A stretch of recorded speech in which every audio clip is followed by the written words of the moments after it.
So high gas prices have people freaking out in the U.S. and politicians attacking Obama. But Chris Swan and Kevin Allison have argued in a piece that basically higher oil prices and therefore gas prices are here to stay for a reason that people might not have thought about. Two reasons, really. One is that the costs of extracting oil have gone up and are here to stay. Those costs are up. And the second, of course, is the break-even level for producing nations like Saudi Arabia has also gone up, and therefore they have an implicit or a reason to keep prices high.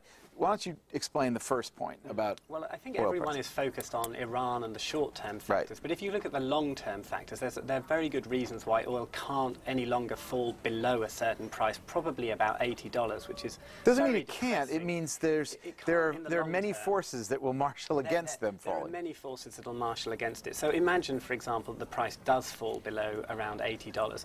Now, the fact that exploration and finding costs have trebled over the past decade means that you have this force that will push it up. And they've tripled because they have to find oil. You're talking about Chevrons and the Exxons and the people of the world who are trying to find the actual reservoirs of oil that they have at their disposal are more difficult to extract because they're either subsalt, below, way down in the depths of the sea, oil sands, tar sands, so they're really difficult. You're locked out of the easy stuff. Right. So essentially, if you think of it this way, so the problem with the easy stuff to get, that's in the Middle East, and they won't sell it to you below a certain price over the long run, because they need to bribe their citizens not to overthrow. So let's look at that. So after the Arab Spring, Saudi Arabia basically offered, what, 130 billion.